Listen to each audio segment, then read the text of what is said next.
Now that was something special. It's been a while since I did something like that, and it's been a very long while.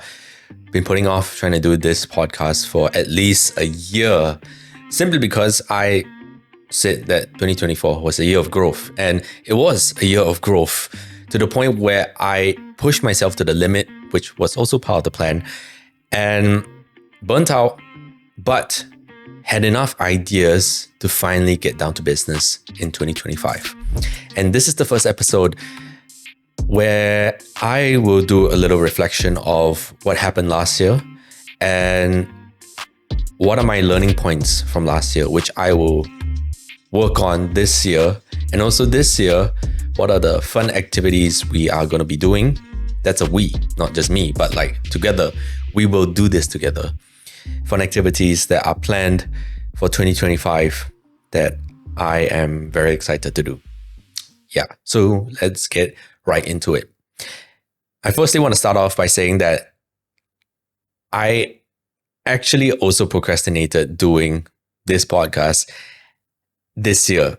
It has only been 4 days since New Year's Eve, New Year's, and I actually was supposed to start this 2 days ago, but I've been preoccupied with writing on Medium and just planning ahead of what I want to do.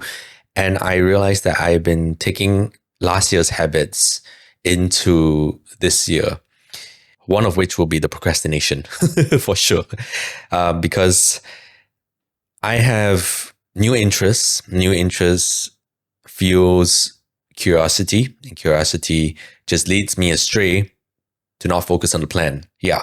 But going through the first week, I have written my notes on what I need to improve on, which I will tell you in like future episodes and everything. But really, I think the first week, I'm still in holiday mode in a way. It still has not hit me yet that things are supposed to move.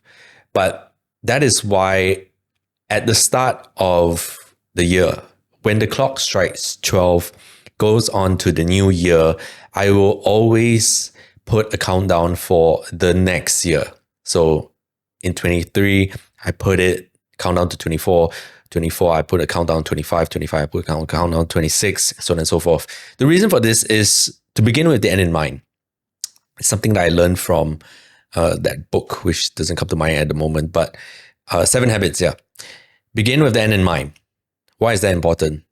Understanding where I want to be at the end of it and how I want to end it allows me to just fill in the time that is in between that period. And when I told myself that 2024 was going to be the year of growth, I knew that I was going to work really, really hard on myself, on my career, especially starting the whole video business thing, which I'll talk about. Probably not in this one, but in another one. Fitness for sure. I got into running too. And overall relationships with the self. Not really with people first, because that is something that I lack so much that this year, it's a must. I need to go have more social interactions compared to last year. Everything was really within. I had more growth within rather than external. I spent more days at home. I mean, by myself, working by myself. It was not lonely because I had all my safety markers in check to help me become sane, but it was hard to endure. As much as I tell myself that, hey, I'm this guy who volunteered to put myself through all of these things, it is still painful. It is still a challenge, which I have learned what is my limit. Because I think that was the biggest lesson that I learned. What is the limit? Once I hit that brick wall, it was about dialing back and also realizing that, okay, I know what's the end. I also know what I can do. I know what's possible. Now I just go one step before burnout and maximize that, because I know I will never hit that brick wall of burnout and everything. But yeah, reflecting back on 2024, the intentional year of growth was a lot of reading, was a lot of self-reflection, was a lot about thinking about where do I want to go in the future. I think that was the biggest thing because I had an understanding of the practical sides of it. Sure, get a job, make some money, get a family, so on and so forth.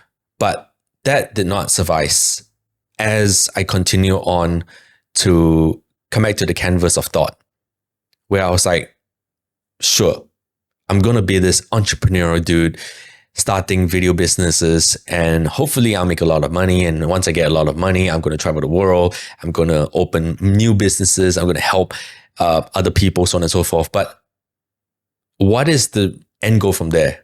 Coming back to the main theme of like beginning with the end in mind, there was no end. The question comes in, what is enough? When is enough enough? And I couldn't answer that. Until it came a point where I was like, sure, I can make a lot of money. I sure can do all of these things. I also learned that medals are not really my thing. With all the running that I did a half marathon, 10 km, and also a 5 km. When I got the medals, I was just like, all right, when's the next one?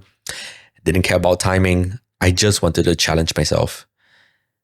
To fill in the time is to challenge yourself to constantly improve. And the deeper meaning of why I do things was uncovered when I realized that I can't do this alone. I realized that whatever I do personally for myself, I need some sort of human interaction, humans that are involved, humans that, give me a sense of home. Because if you're living in a world where you are by yourself, then I would be completely lost. And I believe that at that point, I will be thinking about when I find next human or when the new humans spawn back into Earth, how do I teach them what it's like to be human? And that was the moving goal that brought me through the entire year. Growth wasn't just about me, improving myself, improving my own personal skills, but it was experiencing a world from an observer point of view. Someone who reads a lot, especially last year, not to brag, but I read a lot last year. I'm bragging because I'm dyslexic and reading is hard for me. I mixed in audiobooks with actual reading, and I found that when the books became super interesting, I could sit down straight and go 40, 50 pages before I feel tired and burnout and everything. But that's a big accomplishment for me. But yeah, reading books have helped me in expanding my mind. That's something that I did not do before because I just didn't have the time. I also didn't have the mental capacity to read books and also didn't understand how it will really help me. But I realized for myself that if you are looking for conversations in the world where you don't have access to people, memoirs, novels, stories, fiction, non-fiction, books are out there. Books are out there at a very affordable and hands reach right in this day and age. Especially if you're listening to this on your phone, you have it. You have the internet. You can literally start reading a book right now. And you can have that conversation with the author. And that's something that I learned last year. So sidetracking to just now the point on like, I wasn't never lonely because I really was never lonely last year because I had all these conversations in my head while I was reading. And it really helped me with expanding my knowledge, I would say. So yeah, that helped me to grow a lot internally. But yeah, coming back to what we were talking about just now. I was a lot by myself and I was spending a lot of time with myself in self-reflection and thinking to myself that, I'm just going to be continuing this for the rest of my life. I'm going to be working this job, be building up myself, in the social status of the human pyramid. And it's just going to be the same. If I don't challenge myself to do anything new, then no one will challenge me. And as I was spending a lot of time with myself, the only person that was standing in the way of making change for myself was myself. And that is something that I learned. Because a lot of days, especially at the start of this podcast, I was talking about procrastination. If I don't say I go, then I won't go. Because the only person to tell me to go is me. And I did, because I must. Why must I? Because if I don't, then I wouldn't feel satisfied. Actually, no. Maybe you don't need to be satisfied. I just want to feel like my life is not a waste, knowing that I have the power to do the things that I can do. And this coincides with like creating the videos this year, making the podcast this year, writing on, documenting my journey. So many things. Yeah. Other things that happened last year, which I can give example to, would be running, which I mentioned earlier. Running was a dip in the water, and then suddenly I got dragged by the currents. Because the reason why I chose running was because I was inspired by my friend, because her mom was like an ultra runner. She does terrain. And my friend was inspired by her mom, yeah. And she got inspired, so I got inspired. She said, run. And I was like, I'll join you. I can't run, but I think it will be a great challenge, because prior to this, I was a good hiker. I could hike long distances. Cardio was bad. I understand this now, because my cardio is like, through the roof. Not compared to those people who can do like sub 1 hour, sub 2 hours type of thing. But mine is, compared to where I was before, way better. I used to not be able to walk up a hill without breathing very heavily, but now I would run up a hill if I am in my running shoes, because that's what I train. After filming this podcast, I'll go and sleep. Tomorrow I'll wake up, I'll be doing my hill runs. And now these days, I run approximately more than 25 km cumulatively in the entire week to clock my mileage, because at the end of this year, I am going to be attempting a marathon. Yeah, but jumping ahead of myself. Last year, running was hard. One thing I learned about running was that I had my ins and outs. I started because I was inspired by someone else. Then I hated it. I hated it because it wasn't something that I wanted to make mine. And what I mean by making mine is that filmmaking is mine. It's mine because not only is it a medium, it's a self-expression thing. It's a place where I feel like home. And running was hard. Running does not feel like home. Running feels like torture. But the reason why I continue running is that because it's hard, because I don't like it, I force myself to do it to show myself that things are possible when you put your mind to it. And halfway during the year, I fell out of love with running. I completely didn't want to run. There were other things that happened. A lot of work, basically, which kind of disrupted the whole program which I was on. And when I got back to the track, I was just like, I need to push through this. If not, on the actual half marathon, 10 km, I will not be able to have the same mentality of being able to push through something. And that's something that I trained last year, where when I set out to run for an hour, half an hour, I make it happen. I make it happen because I know the satisfaction at the end of it, knowing that I have completed something that I don't like.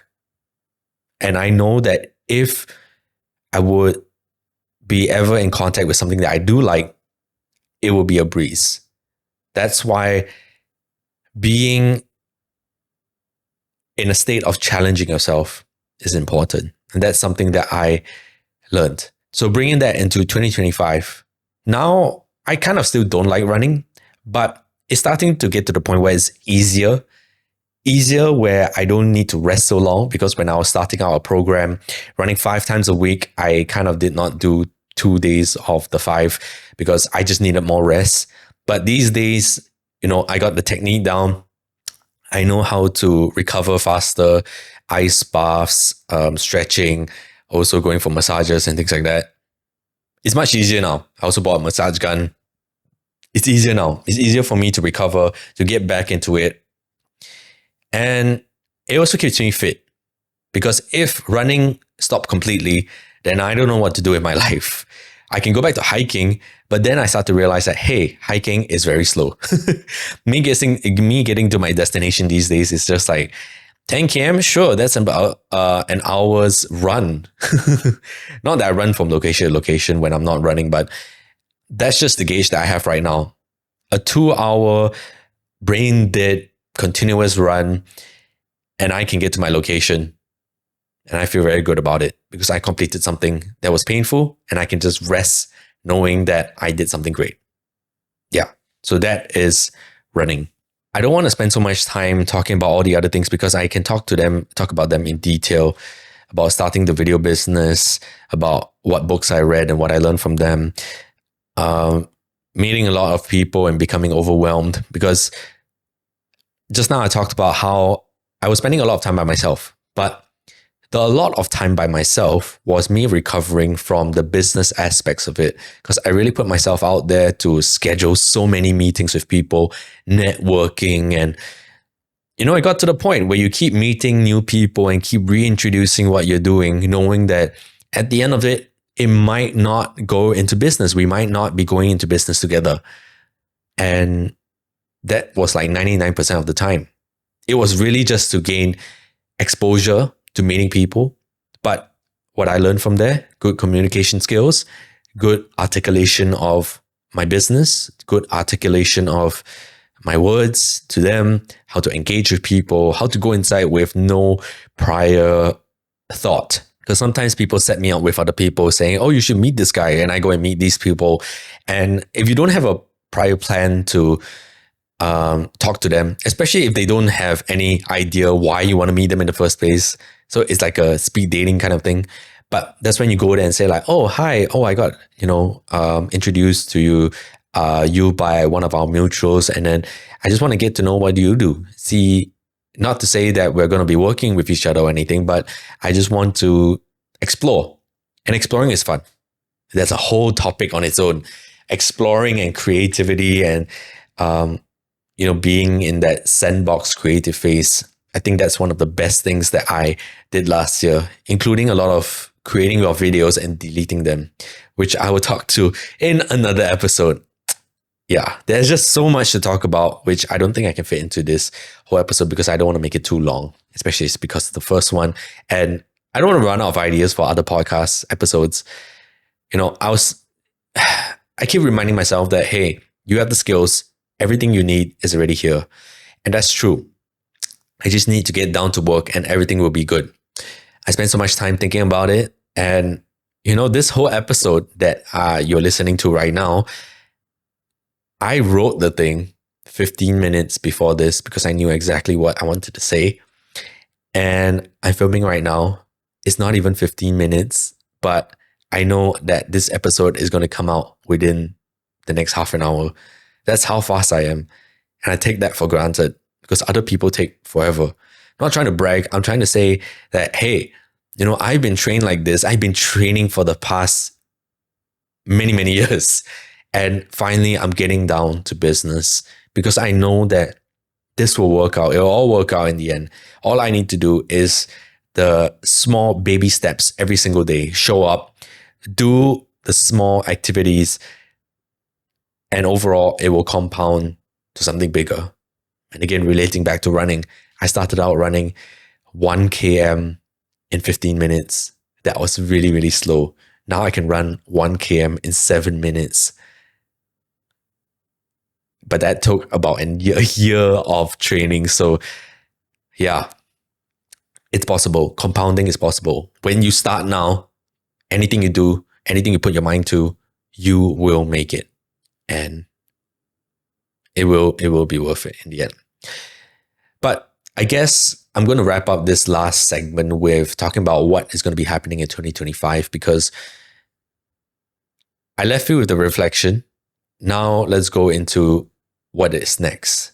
What is next for me in 2025? What is the intention going into 2025? 2025 is the time for me to get down to business. As you can tell, with this podcast, with my writing on Medium, with my More Better Human project, which I still have not talked about because, this is introductory before getting into real business. All of these things have been compounded and learned, and the fat has been cut off from things that don't make sense to me in 2024. Coming into 2025, I'm doing the exact same thing, but I'm not doing it the same way. I'm not trying harder. I'm trying different. So I'm doing the same thing in a different way, because there are multiple ways to climb a mountain. And this is something that I learned last year every time I hit a brick wall. And I'm finally taking that into consideration. Not consideration, I'm taking that into action in 2025.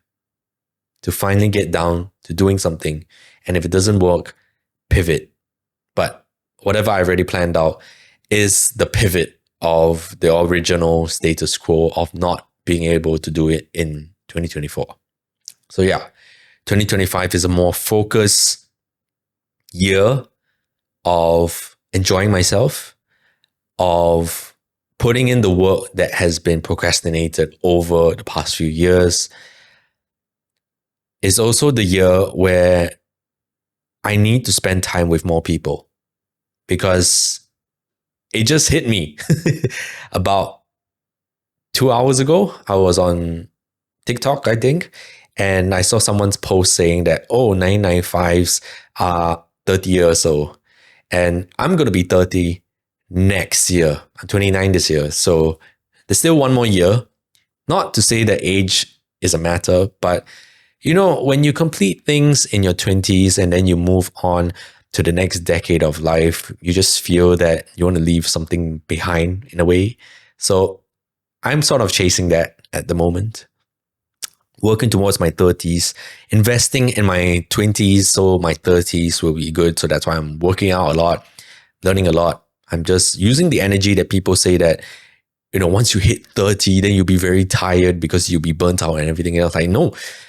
I'm going to use my energy in my 20s to just work really, really hard. And then I'm going to enjoy my 30s. That's the plan of what I'm going to do, which I'm working towards right now. Yeah. But other than that, some of the other things that I just wanted to shout out that I'm going to be doing this year, some of the goals will be that I want to learn a language. I'm not really sure which one first. I know I'm going to learn them all, but probably Japanese, then Korean, then Bahasa, then Chinese. Or it should be jumbled up a different way. But I'm going to learn a language this year because I feel that it opens up many doors to another world of the internet. And also, with me being able to just connect with other people already, it will be the end of the world when I can connect with the entire world, because I feel that I have the power to just bring people together. There's a lot of bragging in this podcast, which I feel a bit like, ugh. But I'm just very excited for life.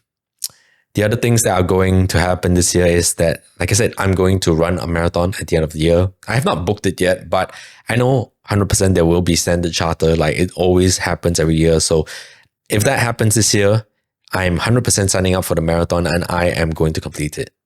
That is my word. When I will listen to this at the end of the year, I would have completed it already, and I congratulate myself.